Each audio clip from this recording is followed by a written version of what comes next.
it's just shocking how amazing Chelsea's history is.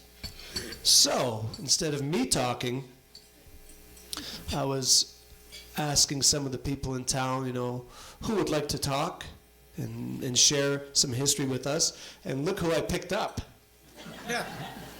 They were all retired and didn't have much to do, except for Donna keeps working. I don't know. You strong-armed it. Scrape the bottom of the barrel.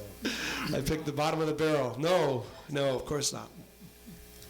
So how do we select our guests? Each of our guests are distinguished in their own way. Each of our guests, except for John Mitchell, are humble. You know I'm kidding, and I love you like a brother. I really do. I'll tell you why John's here in a second. I'm just having some fun. We see here seemingly normal people who have achieved extraordinary things. And now, you look at their faces when I say that, and each one of them, I can tell you right now, I can't see their faces. I know they're thinking, nah, I haven't done anything special. But to us, you have achieved quite a bit. First of all, each person here has a heritage in this town that goes back easily to the 1800s. But you still see humble people. And I had the opportunity to work around all of southeast Michigan with another life that I had. And the secret to Chelsea, and people come to my store and say, I'm thinking of moving to this town. And I tell them that, what the beauty of this town is. You have people here who have maybe what you would call success. But they don't show everybody. They don't go around bragging to people. And there are towns in Michigan that won't be named, like Birmingham and West Bloomfield, where people like to show what they're made of. But here in Chelsea, we have a lot of great, humble people and very successful people. But that's the charm of the town.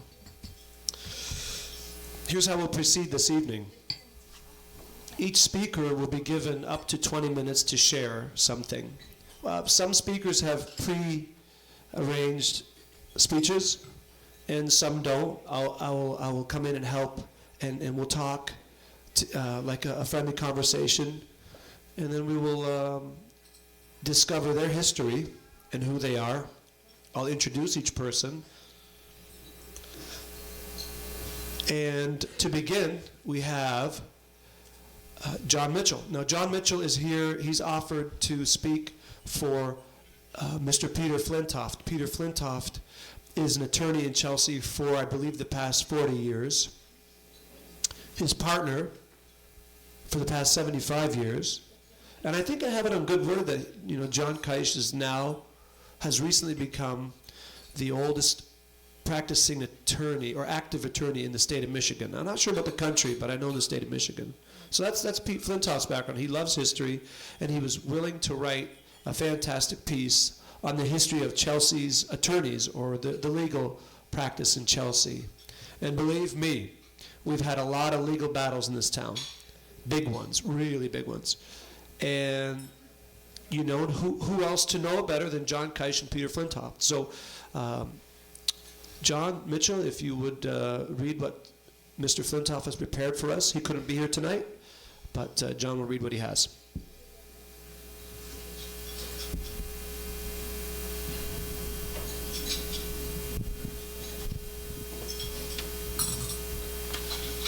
You could have had that ready. Yeah, I could have had that ready, yes. I understand that. First of all, thank you for letting me talk on behalf of all of you. That's quite an accomplishment that I'm here. Just a little brief introduction, and then I'll get to what John and Peter had wrote. It wasn't that long ago, as far as everybody who's considered here on this board is concerned, but there was a predecessor of my parents and mine that said, we're not going to tell you how to run your business. You know how to do that. You've been in it all your life, but we'll give you one piece of advice. Don't you dare say anything bad about anybody in Chelsea, because everybody's related. That was true.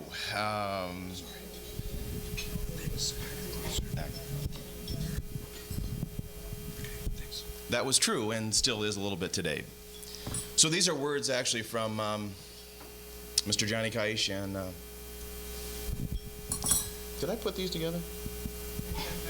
Yeah, did it fall apart? We're good. It's probably made in China, but I'm sorry about that. I didn't mean to say that. So these Yes, are the I did. words. It says, I wish to congratulate you on your efforts in promoting this event and in your interest in the history of Chelsea. In my absence, I hope that you will accept this submission. You've been asked that I give some talk on some legal practice over the years in Chelsea community. I've only been in practice for 40 years, and as you know, my mentor and senior partner is Johnny CAHS, as Tom had mentioned, been in practice for over 75 years. And it comes to me as no surprise that such of the information set out in this memo did come from Johnny. The village of Chelsea was founded in 1834, and this is something that's kind of remarkable, was only 58 years after the Declaration of the Independence. It's kind of neat. While Thomas Jefferson and other founders were lawyers by training, the idea of organizing legal practice had not yet taken root in the American experience. Indeed, some of the causes for American Revolution were founded in the objections of the Americans to English and legal process. Michigan, as we all know, was a part of the Northwest Territories, and one of the only subjects successful passed upon the Continental Congress under the Articles of the Confederation. In 1787, the Northwest Ordinance was adopted organization, the government of this region. Detroit, Mackinac, the Sioux, and St. Joe were the only recognized settlements. As a student of Michigan history now, Michigan moved back and forth under British, American, Indian, British, and then again American control until Mad, Anthony Wayne, defeated the British Indians' forces at the Fallen Timbers on the Maumee River in Ohio. This led to the final withdrawal of the British, really from Detroit. The territorial government was established, and there was a system of courts under the Northwest Ordinance. The courts were known variously as the Court of the Common Plea and the Court of the General Quarter Session. Finding qualified men to serve in the position of justice was difficult, since most of the loyal inhabitants of Michigan region spoke French instead of English. Beginning in 1819, the Michigan Territory was organized and the system of regular courts began. Almost all the Michigan lawyers came from New England and New York. These men were also surveyors, engineers, and in large part, they were land speculators. These men really began to practice the law in the state, really, of Michigan. Michigan's first constitutional convention was in 1835 when Congress authorized the authorization of the territory into a state. By that time, the village of Chelsea had been established, and the development of the legal practice in this area was really due to the Michigan Central Railroad. The route taken by this railroad led to the manner of the land speculation along the various proposed routes. Chelsea, because of its geographics and the existing trade post along the north-south Oxen Hall rural route, which runs along present M52, made the natural point of the intersection with the railroad. I didn't know that. As many of you know, there were also attempts to entice the railroad to take other routes. This led to the laying of the elaborate plats of Delhi, Sylvan Center, Newport, and Lima Center. All of these died on the vine, leaving a lot of unused surveys of the interest of those only who wished to quarrel with their neighbors. In Dexter, the moving force was Judge Samuel Dexter, one of the few true lawyers in western Washtenaw County. Of course, we didn't have access to the judge. However, the documents drafted by Pearson Congan shows an appreciation of the legal form and the legal drafting.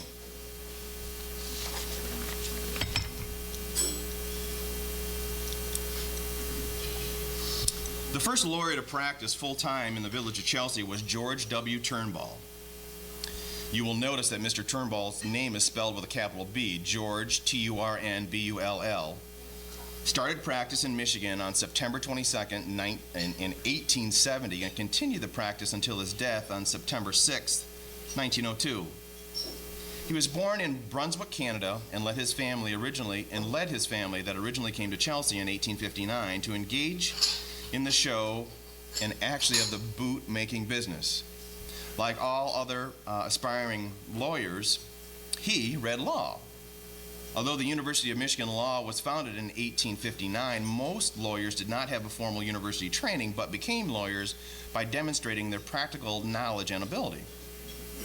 Mr. Turnbull studied the law and was interrupted by the Civil War as he served in the Union Army. He became very active in the procurement of pensions for Union veterans, of whom there were many in Michigan.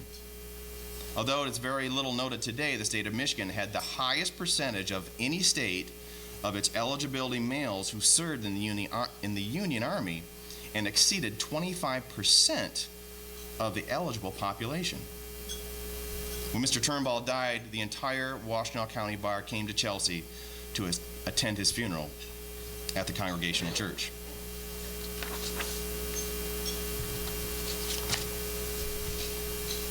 The next lawyer of note was Michael Lehman, born on September 3rd, 1845, and died July 23rd, 1912. He was born in Sylvan Township to a farming family and he was a very bright student. He went to the University of Michigan Law School and upon graduation opened a practice in Chelsea, but soon moved to Ann Arbor, where he and his son continued the practice for many years.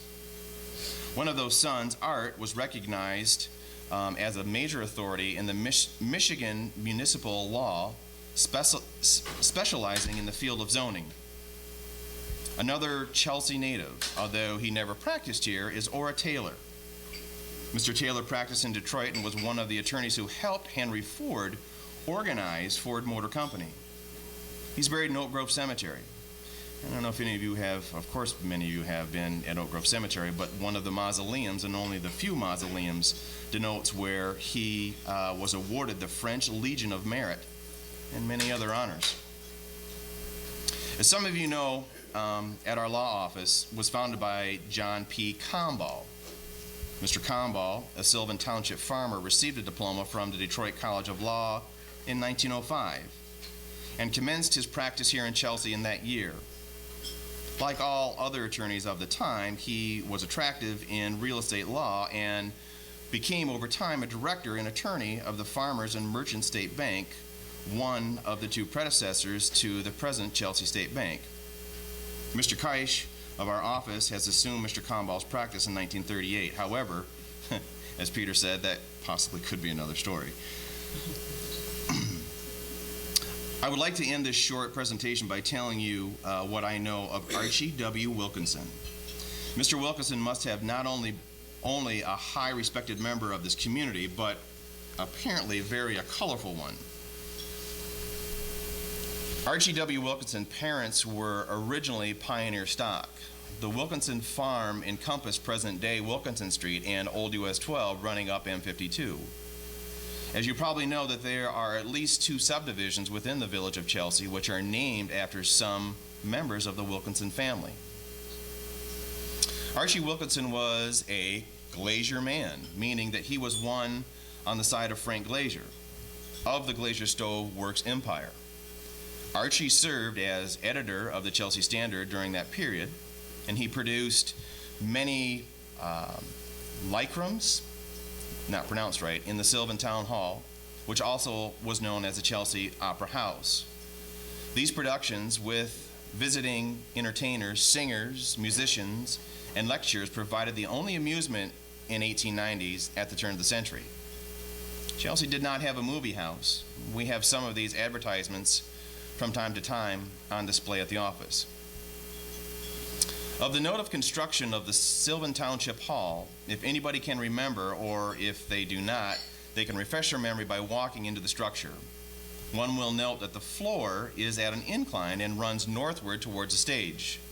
The north end of the building fell off at some time, and in the past, and the stage was replaced with a concrete block wall.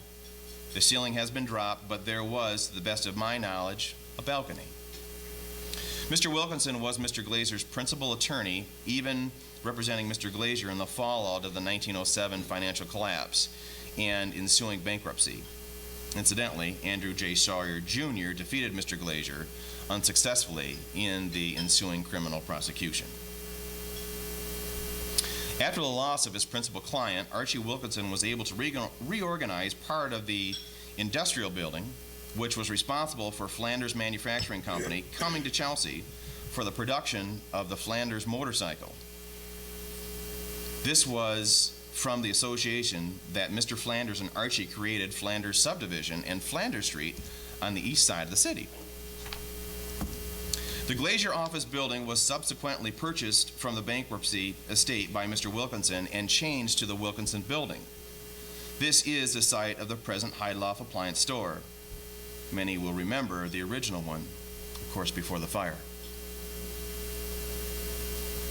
Mr. Wilkinson was one of the principal parties involved in early telephone systems in Chelsea, which was located in the new Chelsea market. Being a good entrepreneur, he and other shareholders sold the telephone company to Michigan Bell in 1904. Archie was very active in the office of the Michigan Oil Inspector, since kerosene was used for cooking and lighting prior to electricity, and that office was charged with the responsibility for making sure that supplies of kerosenes were free of explosive additives such as gasoline. The Glazer Stove Company had pioneered this standard of kerosene products.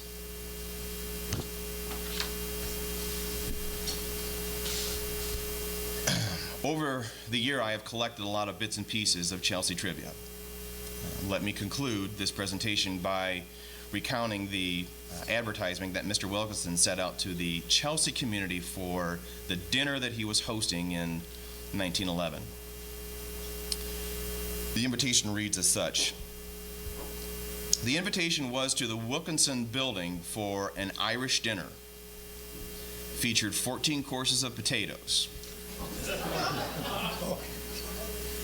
There was potato salad. There was potato soup. There was fried potatoes. There was potato au gratin, boiled potatoes, and so forth. We really can't prove if this event really ever took place, but I'm sure that Archie Wilkinson had a good time sending out the invitation to Irish friends. Many of us wish that lawyers could possibly have that much fun today. Thank you for your kind attention. Yours very truly, CAHS Fundraiser and Common.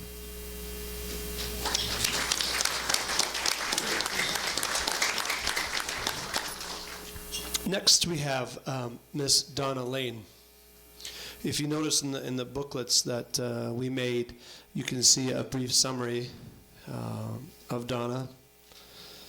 Donna's family, Donna is a Noah, and the Noahs were one of the settlers of North Lake, which is south of South Lake. You know, that's true. That's true. Somebody was drunk. And, you can't help but love Donna Lane. She's just like everybody's mother and grandmother. So Donna has something prepared, and she's going to do that right now.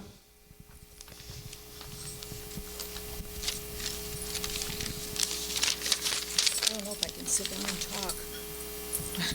I don't know. Okay, can you hear me? No? Yeah. Can you hear? Okay. First of all, thank you, Tom, for asking me to join this group of people tonight. I feel very honored and very privileged to sit next to George Winans, Paul Scheibele, and Vince Berg. John, can you test it for me? Check. Okay. Hello? Okay, yeah. Okay, all right. First of all, Tom, thank you for asking me to make a presentation about the Lane family and Lane Animal Hospital. I'm very honored to be sitting next to George Winans, Paul Scheibele, and Vince Berg. I feel very humble. Okay, first of all, I'm going to divide my speech into two parts. I was going to do 3 parts, but you've done such a nice job introducing me in your pamphlet. I'm going to start a little bit of history. The Erie Canal, which opened up which was a very important part of settling of Chelsea. And one day, probably about 1840, there was a young boy working on the Erie Canal bringing a load of produce, or probably empty load, to pick up some produce in Toledo. And it was a man by the name of Mr. Jocelyn. And he said, well, young man, you're too young to be working here. Why aren't you in school? And he said, well, I ran away from home. I don't want to go back. And so he took him home and raised him. And this is where Watson Lane, my husband's grandfather, how he came to Michigan. Okay, in 1880, he married, before that he was married, he married a girl by the name of Mary Ann May, and May is a family name out of Unadilla. And in 1880, she delivered twin little boys. This was a very hot summer. They lived in a one-room cabin, and she named them Harold and Gerald. Well, in a couple weeks, one of them died, and she took both of them to Pinckney in the horse and buggy and took them over to the doctor and said, well, he said, the baby's dead. And she said, well, yes, but I don't know whether it was Harold or Gerald. So he said, the best thing you can do, Mrs. Lane, is go home and rename the surviving baby, because you are never going to know whether it was Harold or Gerald. Well, at that time, even though she couldn't vote, she was very interested in politics, and we think this is where the name came from. There was a United States Senator from Michigan. His name was Zachary Chandler. And so this is how my husband's father had his name. It was named Chandler Charles Lane. And then he turned to Mr. Watson Lane and he said, I want to tell you, Mr. Lane, you are not going to be able to raise this other baby because your wife just does not have enough milk. You're going to go find a mare, and you're going to milk that mare twice a day, and that's how you're going to raise this baby. So my father-in-law, the first Dr. Lane to come to Chelsea, was raised on mare's milk. And this is not a true. This is a true story. True story. Okay. Yeah. Okay. Yeah. All right. In 1901, Chandler Lane's older brother graduated from Kansas State Veterinary College, and he came to Ann Arbor and set up practice. In 1905, my father-in-law, Chandler Lane, graduated from Grand Rapids Veterinary College. Before he ran out. He was entered in Toronto, and then he switched to Grand Rapids because he ran out of money. Okay, he got off the train from Grand Rapids in Ann Arbor, and said, "Theodore, I've come to work for you." He said, "Oh no, I can hardly make a living myself. I don't need you here. You better just go back to Unadilla, where you came from." So he got on the interurban streetcar, came to Chelsea, stopped at Charlie Martin's livery stable to rent a horse. And Charlie Martin said, "Oh, yes, you're a veterinarian. Why don't you just stay here and live here, and you can sleep here, help me take care of the horses," and that's where he started his practice. The building is still standing. It's where where the Springers have their insurance agency. And see, it was an ideal building because there was a basement where Mr. Genther used to have his studio for photography. So he stayed there and did his practicing, and it was a horse and buggy, sleighs in the winter. And then somewhere along the line, he went to the restaurant, there was a restaurant called the Chelsea Restaurant. It's where part of the how-to store is. They had good pie. So he ate there, and he fell in love with a girl by the name of Caroline Schurz, who had moved from Erie, Pennsylvania. And that's where they were married, and then they settled and bought a house. Now the Lanes moved. I can see now why maybe people didn't want to live around us either, but no, I know they lived in at least 10 different houses in Chelsea and outside of Chelsea. And in 1938, he ended up buying the Letts farm, where we are now. And his practice consumed of horses and dairy cattle. Now, you have to understand, there weren't many medicines out then. They made his own, and it was tough. And then along about 1932, 33, a lot of drugs were being produced, like the calcium, IV calcium, which they could treat milk fever. Sulfa was coming on board, and penicillin, and that changed the veterinary practice a great deal. In 1943, he was returning back from a farm call crossing, which is now part of I-94, which was the old US 12 at that time, not the one we know out here, but the one south of here. And it was a snowy night, and he he actually drove in front of a car and was killed instantly. Okay, my husband had graduated from high school in 1938, and he was now in service in England. So Michigan State sent down 2 veterinarians to decide to stay here in Chelsea, because it was important to have a veterinarian, in this community, because there was a lot of dairy and sheep and beef cattle. So Parker Sherrard came down and lived with Mrs. Lane for about 6 months till he could buy a house and move into Chelsea. Okay, so then Mrs. Lane continued to give farmers first aid ideas. She sold them this, powders, and she boarded and bathed dogs in the back room of her house. And then in about 1946, my husband returned from the European theater and started at Michigan State College, and then graduated in 1952 from Michigan State College. Okay. At first, he stayed on at Michigan State and taught ambulatory medicine, and then went to work in Ann Arbor for Dr. Hanawalt, who had a large animal practice at Ann Arbor Animal Hospital. And he said, well, you take the Chelsea calls and the Dexter, and you can practice out of my office, which was fine. So then in 1955, he built a small office and a 2-car garage, because it was really nice to have a heated garage, because that saved him unloading every night when he came home, so the medicines wouldn't freeze. So then in 1958, he built a house attached to the little office, and then we practiced out of there for several years. And then I came along the scene in 1961 when I married Dr. Lane, Wilfred Lane. I gotta go Wilfred, not Doctor. Okay, now this practice of his at that time was astronomical. It was a lot of dairy.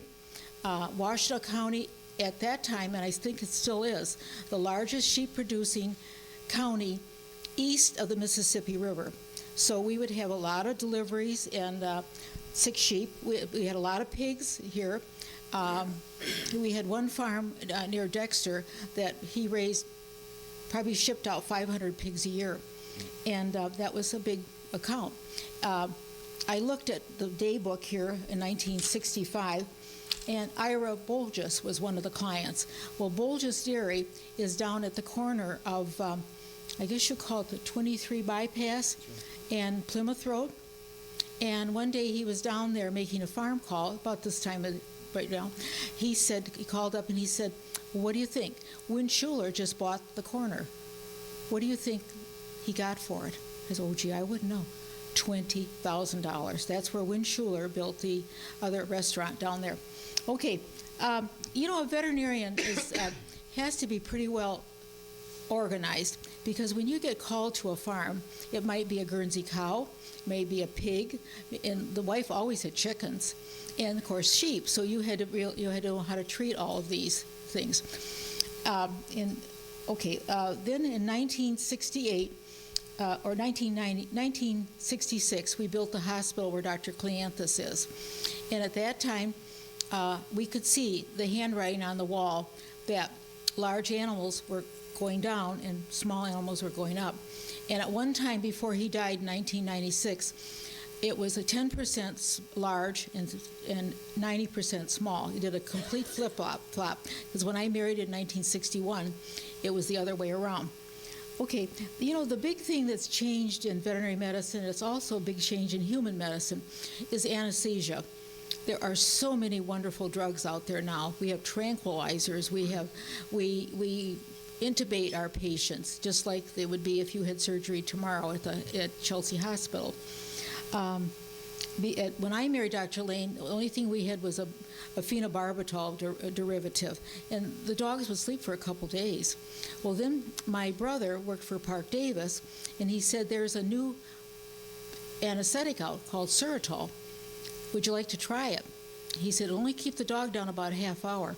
So, well, I'll try it, but so he could spay a dog in less than a half hour, and the dog would be awake immediately. Now our surgeries are done with a tranquilizer pre-op, just like we do with you, and then intravenous anesthetic, and then we tube them or intubate them, and they are actually almost able to walk off the table when we finish the surgery, which is really wonderful. First of all, it was wonderful for my family, maybe they won't agree with me, that it was a good place to raise children next to their dad's work.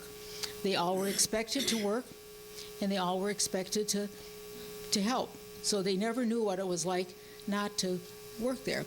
My daughter, my husband always teased her, he thinks achieved her first position in Traverse City because she was hired by a veterinarian son. And he was always proud of that. Chan was always there, always able to help. He still comes and helps us every day. He was the person that instigated the computer system for his dad, which I don't know how we practice without computers right now. They're really great. David, who's not here, he lives in Florida. I was very proud of him when he was I think a junior in high school. He won a writing contest, and his story was printed in the Detroit Free Press. Also won a dictionary out of it. Anyway, a night with my dad making a farm call, and it was really nice. Okay, let's see, enough about that. Now, in 1995, John joined the practice. In 1996, his wife Margaret joined the practice. We still have Dr. Tremper, who came in 1968, and Dr. Bowers has stayed with us all these years too, and it's 1972. 2 years ago, we made a hard decision. It was very hard for Dr. Tremper. He gave up the large animal practice. Okay, and that changed things a little bit, but really not, because the farms around, you can look around, they're not the farms that there used to be. Okay, lastly, in 2001, we built a new office across the street. It wasn't easy, but I was very strong and got through and was able to talk the Planning Commission and Zoning Board of Appeals and everything to let me have a veterinary hospital there with 63 trees. Okay. 62 trees. Okay. Oh. Okay. At this time, I'm very proud of my oldest daughter coming down from Traverse City, and her son came with her. My oldest son, Chandler, is here, and really makes me proud because today I cut off his locks, 18 inches that went to Locks of Love, and then then I have John, the baby. He's still the baby, and a big baby, and then his wife Margaret, who was able to practice with my husband for 6 months, and it was an honor, and he thoroughly loved Margaret. He had to change from his chauvinistic background about lady veterinarians. And then the twins over there that gave their 18 inches of lock for the Locks of Love today. Have I forgotten anything, John? No. No, okay. I look back, and when I was at the beauty shop today, thinking it really should have been called the Lane Family Veterinary Practice, because it has been a family operation. I get kidded because I'm still working. Now, there's a couple reasons why I'm still working. I like it, and I don't really want to sit home. Okay, I think that is it. And if anybody has any questions, I'd love to answer them. But thank you again, Tom, and thank you for sharing these minutes with you. Who says there isn't a perfect family anymore? It's like the Brady Bunch. Wow. My Uncle Larry Rosentrader from Dexter remembers Doc Lane, and Doc Lane had my uncle stick his hand in a cow to help give birth, and to this day, every time he sees Donna, he reminds her how her husband traumatized him in 1965. And he said Doc Lane was the funniest guy he ever met. So that's great. Thank you very much for sharing your memories. He loved loved children, and he loved young people. And I think at his death, we sat down that night after the funeral. He loved children. He loved young men, loved young women. I think at that night we counted up that we had over 80 young people working for us. Kennel work, reception work, helping. And it's wonderful, and we've continued that on today. I have a college student home from his break working for the summer. I have a little high school girl that's going to graduate this next week or so, and she'll continue working until she starts college in the fall. Very good. Plus, I have about 3 other teenagers working there. Oh, you're brave. You're a good person. Well, thank you very much. Now, our next speaker, I can say this. George said to me, "Nobody wants to hear me talk." And I said, "No, we love to hear you talk." And it's true, we do love to hear him talk. George has so many stories, and the other night we were, one thing I could tell you was we were at a dinner, all the speakers together, and then, we're trying to get them to share what they're going to talk about, and in about 5 minutes, apparently they're all related, and they all work together at one point or another. It's amazing. So if you're connected to a Burkhardt in here, you're related to all these people over here. But it was really neat how they got together and talked so well, all friends. George Winans is a special person because, I don't know if you are aware of this, but George is, his family came to America in 1640, and the Winans came to Massachusetts. Now, I'm not sure much, I don't know much about that period of history, but it's a long time ago. I mean, it's really early in our country's history. And I just gave George genealogy all the way back to Holland. And the Winans name means winemakers. Do you like wine, George? No, great. Great, he wasn't there. But it means winemaker, so. George and I, we're going to, I'm going to share some questions with George. I'll ask him some questions, and he'll share it with all of you.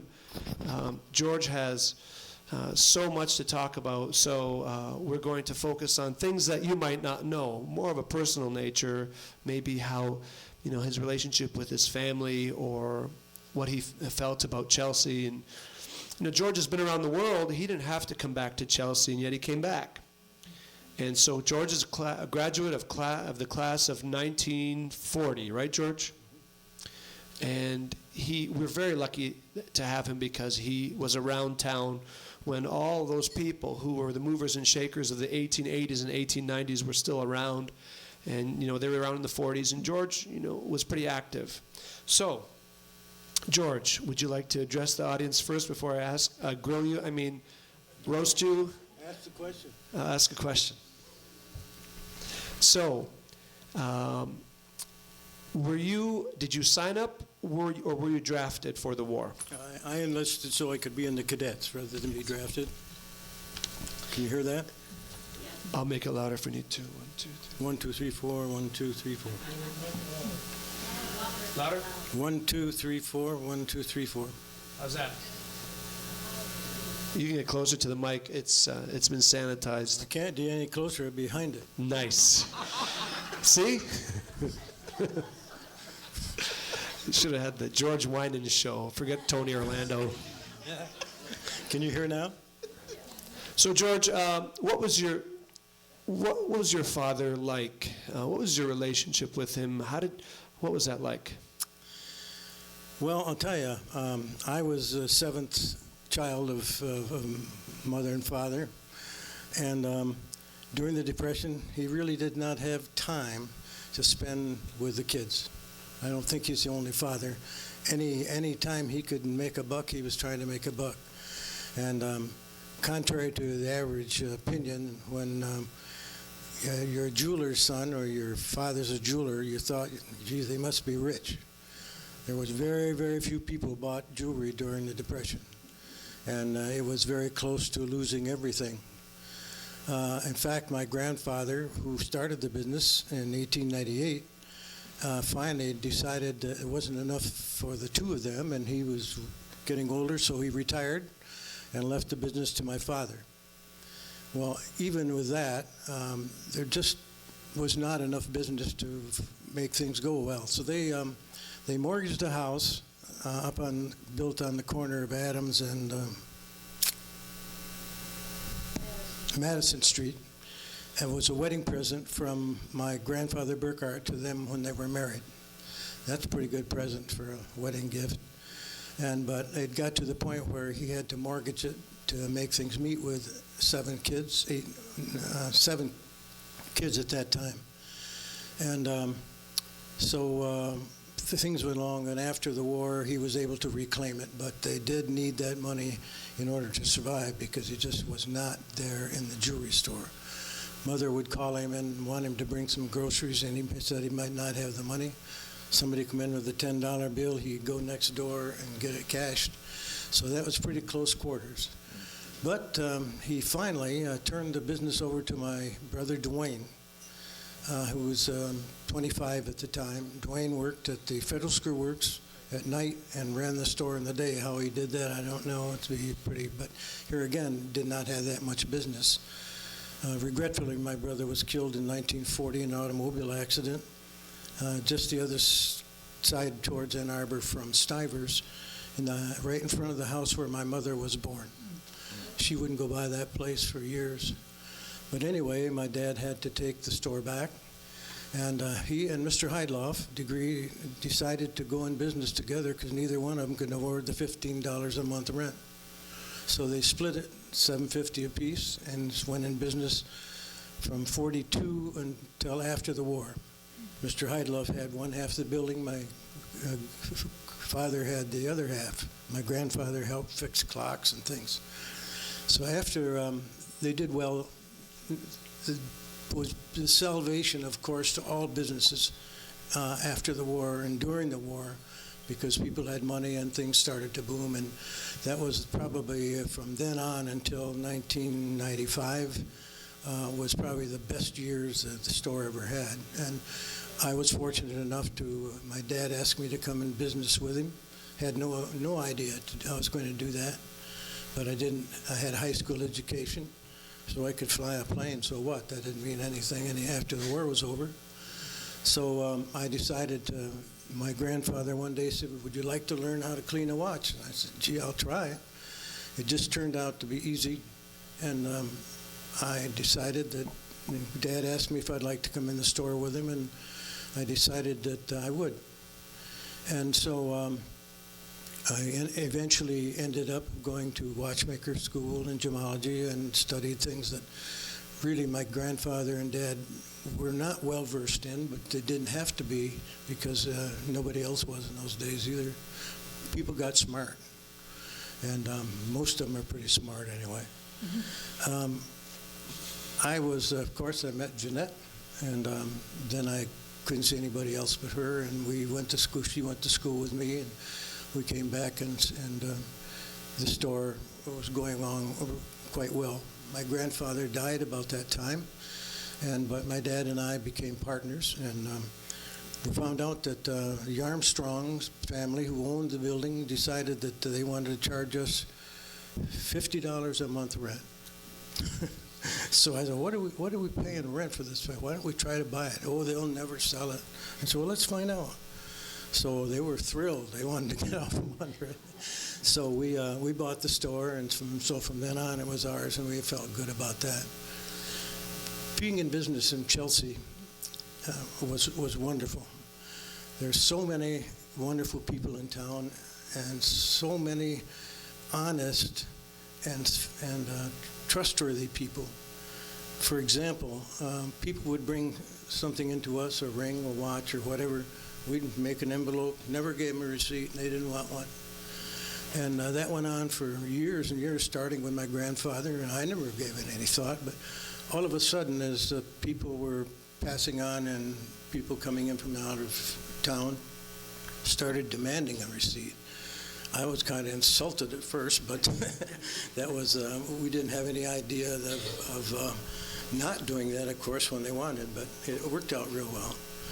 And so I think of the times that I was in the store, there were very, very few people that were not good customers, because Grandma used to buy from your grandfather and my mom bought this from your dad, and I want it fixed and this and that. And they trusted me, and I trusted them too. And there were very, very few problems. There were, however, 5 ladies. You get that, guys? 5 ladies who were the worst customers to keep happy. And it finally got to the point where, over different periods of time, I would say, hey, Lizzie, you know, no matter what I do, I can't satisfy you. Why don't you find some other customer or some place to go? And they would. So in all 5 cases, eventually they came back in and apologized and said, you know, I've been thinking of what you said and I was wrong. Now, that was a real thrill to me. And so there were 2 other customers, but I won't go into those 2. I just said, get the hell out and never come back, and that was it. So anyway, things went along well, and we really had no trouble. And finally, when I reached 70, I decided it was time to retire, and my son was glad of that, too, because he thought I was going to work till 85 like my dad did. Things got a little hairy at times like that. But it has worked out, felt well, and retirement has been wonderful. That's enough of that. But I have here a paper I'd like to read to you. Mrs. Palmer, Blanche Palmer, owned the house where we live now. We bought it in 1960. She moved to California where her daughter lived, and she couldn't take all of her things. And recently we've been trying to clean things out and getting ready for the eventual, you know. And it says, to the Common Council of the Village of Chelsea, no date, it says, gentlemen, we, the undersigned citizens of the Village of Chelsea, respectfully petition that an ordinance be passed regulating the speed of automobiles, motorcycles, and motor vehicles within the limits of the Village of Chelsea to 8 miles an hour, or such other regulation as you may deem proper for the safety and the residents of said village.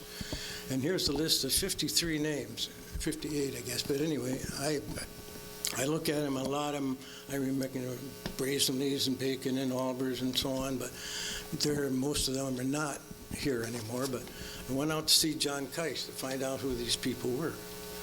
And John was tired that day, and so I had to go over this, and so I would read a name like E.S. Stipe. He said, well, he was a harness maker. And next guy, so-and-so, well, he was blacksmith. The next guy was a farmer, and on and on and on, except for a few like the Cantoniers, who was a jeweler. But most people made their living with horse and buggies. Mm-hmm. And these new automobiles were backfiring and scaring the horses, and people, they'd run away and people got hurt. So when you think about the 8 miles an hour, then it's not quite so ludicrous. But eventually, of course, all these people were put out of business, most of them, and found other things to do, I assume. How much time I have? A little more. I have a question for you. Okay, I have, there was so many funny stories to tell about. Cut you off. That's okay. I have one question for you, George. What was the attitude like in high school during the war? Were kids saying things like, I can't wait to sign up, or were they saying, I'm going to Canada? I wasn't here. I don't know. I had worked in Ann Arbor, and I was not in school nor had anything. I suppose a lot of them quit school and joined the Army. I know that. Was there anything else that you wanted to ask? Last question for you. Sorry about that. Is what was your mother like? What do you remember? My mother? Mm-hmm. That's the most important part. She was one of the sweetest women in the world. And she was a little thing. She could stand under my arm, and which probably 4'6" or something like that. And one of the things about her I always remembered, when she lived in Detroit, the department stores used to take a size 2 shoe and put it in the window as a sample. And when they were through with that, she knew the people well enough, they'd call her and says, Cora, we've got a pair of shoes for you. And she could wear the size 2 shoe. But she was a tiny gal, and she had 8 children, of course, just loved children. And she was very, very nice mother. She was very seldom, Dad did all our restricting we got to. And she was didn't want to do that for us, so Dad took care of that. I have one story with her I'll tell. I had a dog named Nero, and he was a big dog, about 150 pounds. Kept him out in a doghouse and back, and one day I came home and took him in the front door, and in the meantime my sister had moved, not had moved home, just came home for the weekend, and she had a cat. And when I opened the door, he was loose. I never had him on a leash. He didn't have to do that then. So he saw the cat, and there's a big room, a hallway, another big room, a hallway, and a kitchen, right in line. And he saw that cat, and they took off. The cat hit the kitchen and made the turn. Nero was too big, and he started sliding, and he went right under a table where my mother was cooking and knocked the legs off the table, and everything fell down, and there was my mother standing there with his two things in her hand. And poor old Nero, he couldn't stop. He went slamming up into the wall. About scared her to death, so that was the last time I brought him in the house without a leash on him. But I could go on forever. So, but the people were wonderful, though. I know my grandfather was a great guy, and his best friend was a funny guy, and they did a lot of funny things, and a lot of good things. Fishing, took us all fishing and stuff like that. Everybody seemed to have a cottage at Kavanaugh Lake, and it was a wonderful time. But we didn't have a nickel, and we didn't miss it really because we'd never been exposed to it. And if we had a movie come along, Mother might give us a dime to go. Where she got it, I'm not sure of that because things were really tough. But we didn't really miss it. And all the things that we used to do to have fun, the kids today would think we were nuts, sheeny eye over and things like that. But it was a good time to live. And finally, we all got jobs at 50 cents an hour working in stores and this and that. And things kept going better, and finally got out of high school. I had one suit that I wore for 3 years in a row. Didn't wear it off because I'd worn it out. But we didn't feel bad about that because everybody else pretty near was in the same boat. And we had some really good times, a lot of good friends, and it was a darn good town to live in. Thank you very much. Excellent. Next we have Mr. Paul Scheibele. If you've read the brief biography I wrote about him, you could read through the lines and understand that Paul's father had a really difficult, I think he had a really difficult childhood because Paul's father died. Paul's grandfather died when his dad was so young. So my first question for you, Paul Scheibele, is what did your father, what did not having his father, your dad, what did that do to his character? Did that make him work hard or have self-pity? What do you think that did for your dad, losing his father so early? Excuse me. Thank you, Tom. When you asked me to participate in this, the first thing I told you was that I wasn't a public speaker. You said, well, that wasn't necessary, so we'll see how it goes. But I'm sure it made my dad a lot stronger because he was a very strong individual, and he exhibited that in many ways, particularly in his work ethic and whatnot. And of course, his mother remarried, so he did have a stepfather, but I don't know what their relationship was particularly. But my dad's first job when he graduated from high school in Chelsea in 1899 was to teach school out in the Jerusalem School, south of town. And that was about 3 or 4 miles from where he lived on the corner of Oldville Road and M52. And in the summertime, when the weather was good, he'd have to walk there to the school because they were using the horses on the farm. And he got $175 for the 9 months teaching school. and he taught for a couple of years, and he wanted a raise. And the school board said no, they wouldn't give him a raise, so he quit. And that's when he came to Chelsea and started working for the Chelsea Savings Bank, the Glacier Bank. I want to go back into this early banks in Chelsea a little bit, Tom, if I can. The Kemp Bank was started as a private bank in 1876 by the Kemp brothers, and it was they converted to a public bank in 1897, and that's the year that the Chelsea State Bank dates their founding from. And the Kemp Bank had 5 directors. They were Reuben Kemp, Harmon S. Holmes, who was Howdy Holmes' great-grandfather, Charles Kemp, Roland Armstrong, and Christopher Klein. And they just had 2 employees, John Palmer and George Begole. And then the Chelsea, or rather the Farmers and Merchants Bank, was organized in 1908 because there was a substantial group of businessmen and farmers in the community that felt there needed to be 2 banks, and the Chelsea Savings Bank had just failed.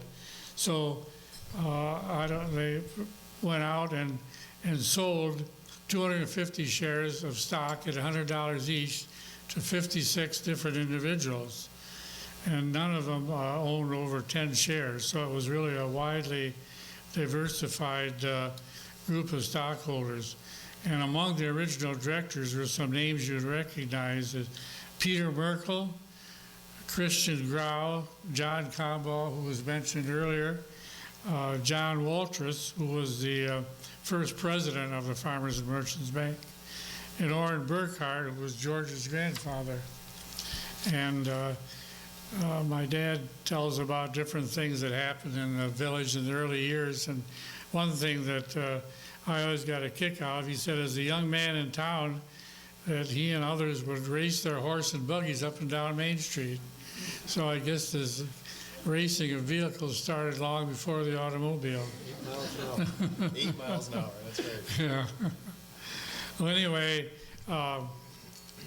my dad became president of the Farmers and Merchants Bank then in the early 20s when Mr. Walters died.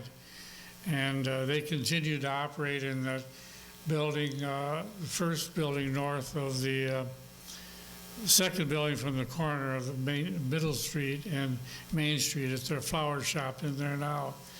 But then in 1927, they bought, the Farmers and Merchants Bank bought the Glacier Bank building on the corner of South and Main Street. It had been owned by the state of Michigan, and they used it as an office for the cement plant. The state ran a cement plant at 4 Mile Lake during the 20s, but the employees were prisoners, state prisoners, and that's the only way they made a go of it, by having free labor with the state prisoners, and it was ruled that they couldn't do that anymore, and so the state discontinued operation of the cement plant sometime in the mid-20s, and the Farmers and Merchants Bank bought that building from the state, and it went back to becoming a bank building again, which it served and as such until 1968, when we built an additional building. When the banks merged in 1934, they both were strong institutions, but the deposits had gotten down, so between them they only had about $1 million in deposits. And you know, I can't imagine how they made money with $1 million in deposits, let alone to pay the employees and lights and heat and all that sort of thing, because you know they only made so much money as far as, you know, interest rates, provided no more than 6%. And that would be $60,000 a year. You'd spread pretty thin over all the places it had to go. But anyway, the bank was formed, and Chelsea State Bank was formed in 1934, and my dad was made president. And he continued that until as president until 1962 when Paul Mann was named president. The building at that time was wide open like it is now. In fact, at that time, there was even balconies on both sides. I don't think that they ever opened up the east and west ends that showed where the balconies were, but it was open to the dome like it was now. And I remember as a young guy going in there, and you could talk real loud or shout, and it would echo, you know, it'd be an echo chamber, and I always thought that was pretty neat. But anyway, during the war, the stores were open. In fact, I don't know when they started, but the stores were open Saturday nights, and the bank would open up again on Saturday nights also. And I can remember when I was a kid, my dad always went back to work on Saturday night, and for 2 or 3 hours. But then after the war, well, they remodeled the building and put in a false ceiling and air conditioning and things like that, so that it was more economical to operate. And like George put in, Tom has in the program here, I started with the bank in 1956 when Paul Mann, John's father, hired me. And there was only about 6 or 8 employees and about $7 million in assets at that time. So you did whatever needed to be done to keep going. And I actually remember you worked as a teller, but then if you weren't busy waiting on customers, you had a lot of other work to do. And I remember that the bank could get coin from the Federal Reserve, either loose in bags, or you could buy it in the rolls. But if you got it in rolls like the merchants wanted it, well, you had to pay for that. So we always got ours loose. And so you always could find some coins to roll if you didn't have anything else to do. And I can remember I spent a lot of hours just rolling coins after I worked at the bank. So the bank thrived through these years. They always was conservatively operated, but we treated people fairly, and they could always come in and see the top dog and air their complaints and whatnot, and it thrived and succeeded. And so in the early 60s, it got so we were running out of space. In fact, that's when drive-up banking started to become popular, and there was no way you could put a drive-up facility on that building. And also, in those days, people, there wasn't any way to do your banking except come to the bank. And so there was very little done by mail, maybe 2 or 3% of the business.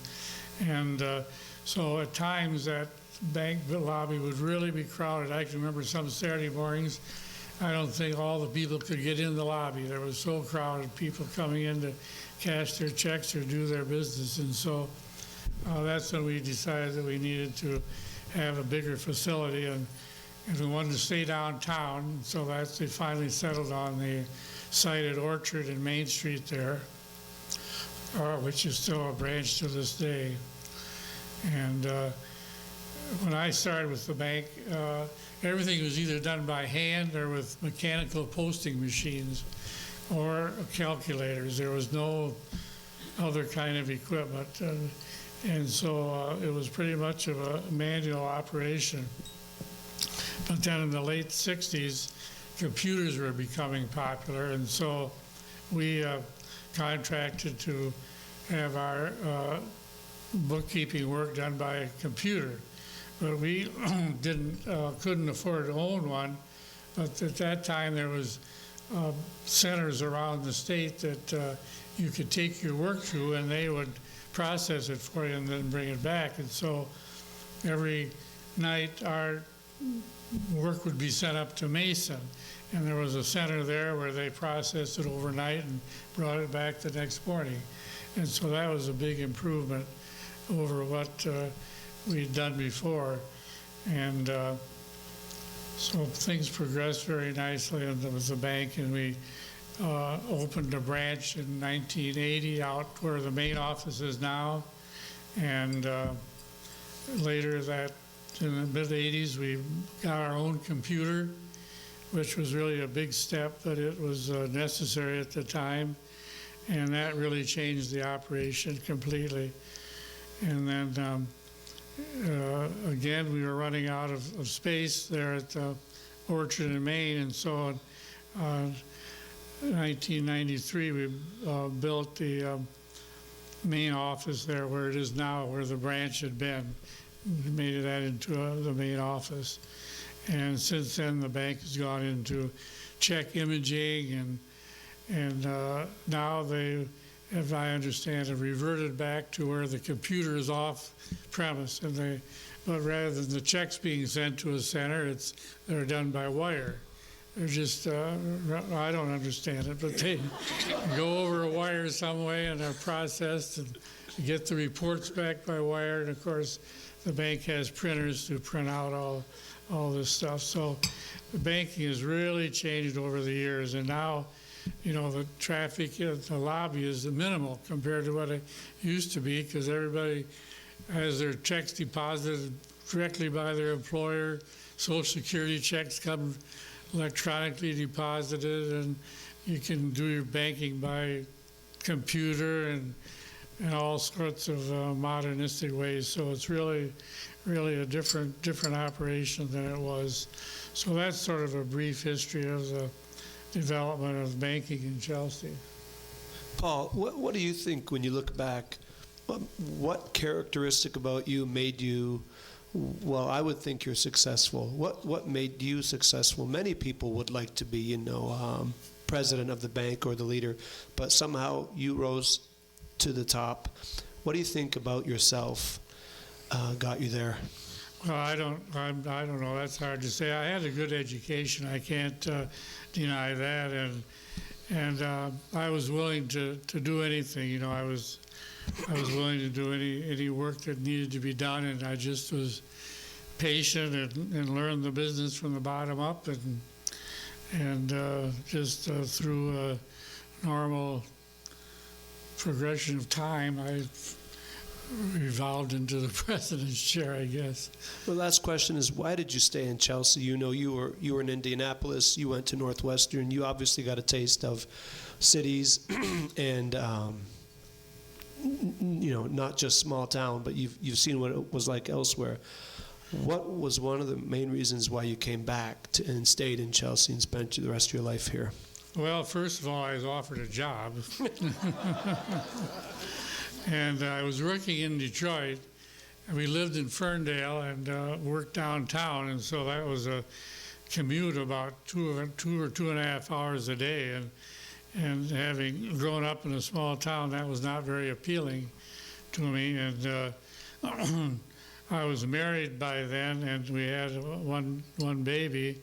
And my wife, after about 1.5 years in Detroit, she'd decided that every big city wasn't like Indianapolis, and so she was willing to try a small town. And also, I didn't really like what I was doing at NBD. It was sort of you did the same thing every day, and it was sort of boring, and couldn't see where it was going to go. There was I decided I wasn't a big corporation guy. It was too political. It's wonderful. Thank you very much. I really appreciated the support of the town and everything over all the years that I was involved in the bank, and my father the same way. And I'm really especially proud that my son is in the bank now, and he has been for 20-some years, David? 24 years. I can't even remember. And so we've been connected with the bank in Chelsea for over 100 years. And I think that it was possible through the support and goodwill of the community. Shirley, his wife was also, I'll say it loud. His wife was one of the good people I was talking about. You lived in Chelsea. She wasn't one of the 5 bad ones. No. What a great honor to have you here tonight. Thanks, Paul.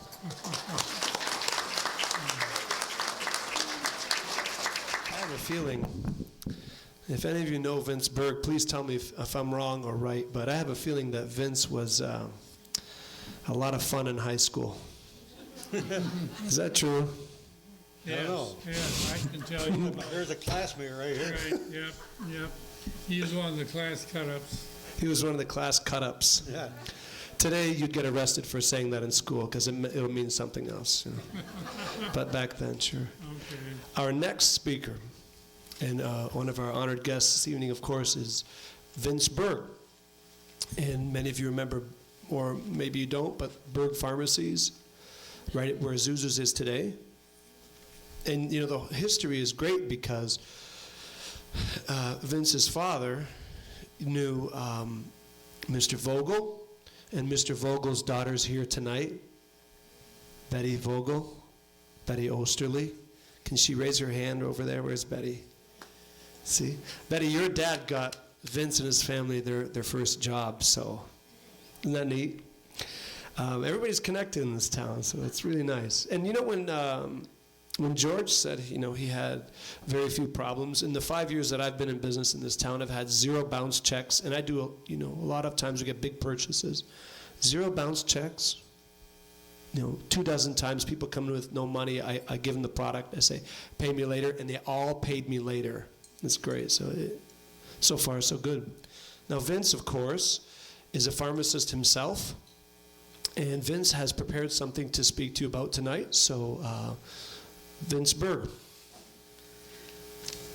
Thanks, Tom. I just noticed on the program, program was to cut off at 9 o'clock. It's after 9. Let's go home. No.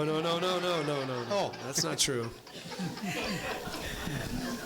Thank you very much for having me on the program tonight, along with all these other illustrious people that I've known all my life.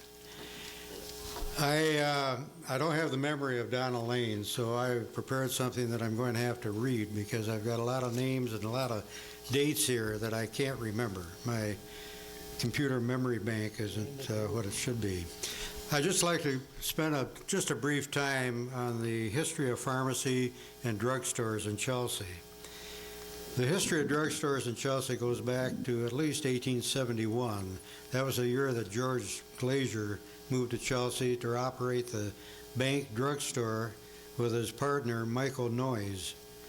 The store was located at the corner of North Main and West Middle, the present location of Zuzu's.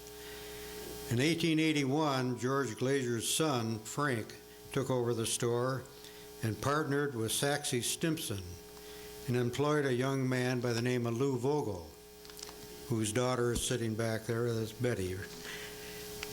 During the 1890s, a second drugstore was located across North Main Street, where the Village Hardware is now. It was operated by Dr. R.S. Armstrong and Mr. Lewis Winans, one of George's ancestors. And they operated under the name of Armstrong and Winans Drug, Grocery, and Watch Repair. At that time, a lot of the drugstores weren't actually drugstores. There were grocery stores with a little corner niche with drugs sold, and they were patent medicines, homemade remedies, and so on. And of course, they evolved over the years before manufactured drugs finally came into being. In 1898, Henry Finn and Lou Vogel opened a drugstore in the location of the south, where the south end of the Common Grill is now.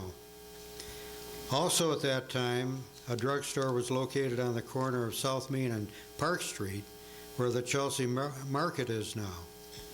This store was a combination grocery, drug, hardware, fishing tackle, etc., owned and operated by the Freeman brothers and J.S. Cummings.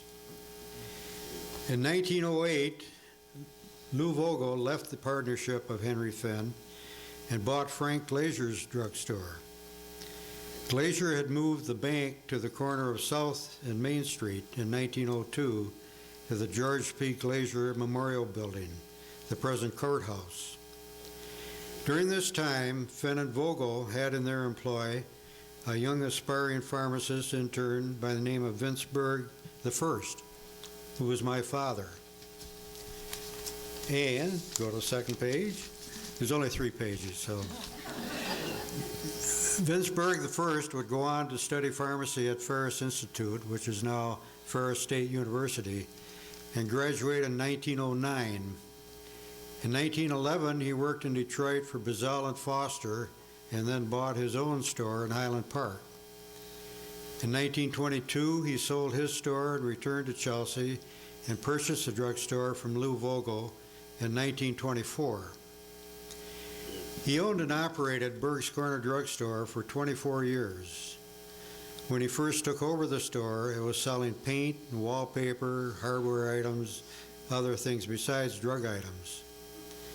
Later, a full-service soda fountain and lunch counter was installed and operated by all of my 6 sisters. The main feature of the store was my dad's 2,000-plus Indian artifact collection displayed on wall plaques and glass-top soda fountain tables. The lunch counter was very popular during the war with all the defense plants that we had in Chelsea. Incidentally, he started that Indian head collection as a very young boy, and through the years, the word got out that he was collecting arrowheads. And every Saturday, it was common for all the farm families to come to Chelsea. That was their day of shopping. Of course, all the kids would come with a bag of arrowheads. They'd go in to see my dad, and they'd barter with him. And he'd look at the collection, he said, well, that's worth a banana split. Or that's good for a hot fudge sundae. And that's the way he built up his collection. Of course, he found a lot of them himself, but that got to be the common thing. 1948, due to his failing health, he was the sole pharmacist in Chelsea all through the war. He sold the store to Chuck Lancaster, who had married a lovely young lady, Helen Grabowski, who was the daughter of Reverend Grabowski, the Lutheran minister, who sits right here at the first table. Prior to this, I had switched my course of studies from forestry at Michigan State to pharmacy at Ferris State. I worked for Chuck Lancaster while at Ferris, completing my internship. I graduated in 1952, wrote my state boards, and went right to Korea. Upon returning in 1954, I continued working at Chelsea Pharmacy and also at Mercywood Sanitarium in Ann Arbor, where I met my future wife, Shirley, a registered nurse who had come from Vancouver, British Columbia to work at the hospital. This is my wife right here at the first table. Another Chelsea or nice woman. He's got to say that because we're here, you know. In 1963, I took a job managing a 4-store family-owned corporation in Jackson, Michigan. During my last years in Chelsea, I helped train another future pharmacist owner, Dan Murphy, who would eventually purchase Chelsea Pharmacy from Chuck Lancaster in the early 70s. Dan was joined in ownership by Dale Schumann, Dave Bust, and Dave Perkins. In 1989, the pharmacy relocated from the corner of Main and Middle to the new Chelsea Shopping Mall. They stayed in this location for 20 years. In 1990, Arbor Drug opened a store in Poly Shopping Mall, and Farmer Jack's Market opened with an in-store pharmacy department in 2000. There had been a small freestanding professional pharmacy by the name of Regency on the Chelsea Hospital campus that was eventually absorbed into the hospital. Arbor Drug was bought out by CVS, built a new building on the northeast corner of M52 and Old US 12. In 2004, Dan Murphy and Dave Bust, the sole owners, sold their corporation consisting of Chelsea, Manchester, Grass Lake, and Stockbridge pharmacies to Hometown Pharmacy Corporation of Newaygo, Michigan. They have since then opened a new Chelsea pharmacy in the Poly Shopping Mall after the fire of 2008. That about brings you up to date from starting back in 1871. Thank you.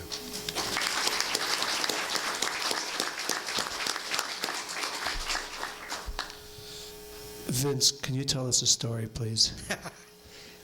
Can you tell the story of how you met up with Jack Merkel in Korea.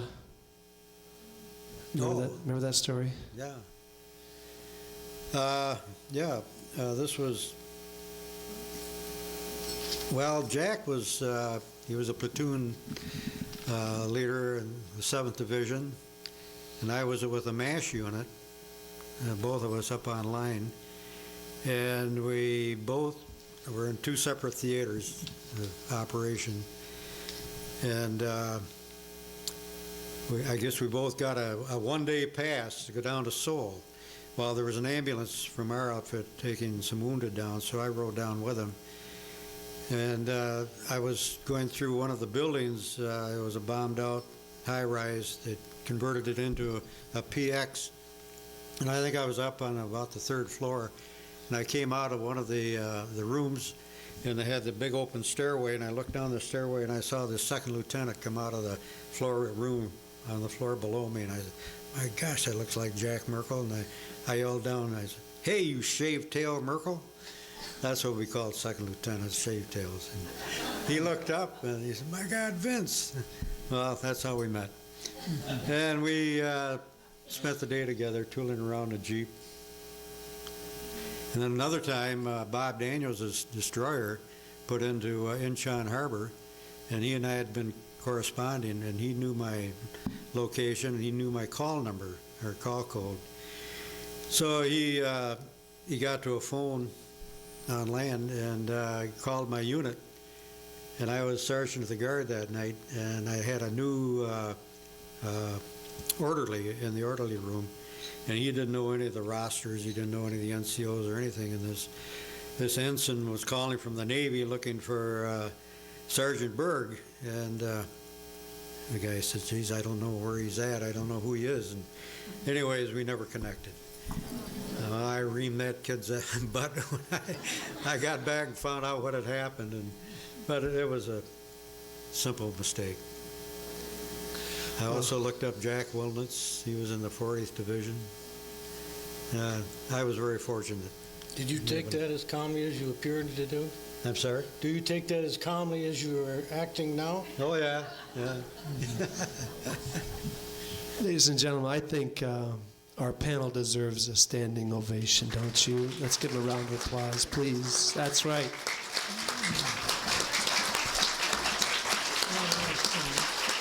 Thank you so much for sharing. Thanks for sharing this living history, and to everyone in this community, your memories are priceless to us, and your love of Chelsea history and its tradition, and we can tell, is really what makes our community so unique. I also want to ask the members of the Chelsea Area Historical Society if they would stand, please. The members, don't be shy. There you go. Thank you very much. Thank you for helping make this event happen. And we hope to see you all again next year. Thank you, everybody. Have a good evening.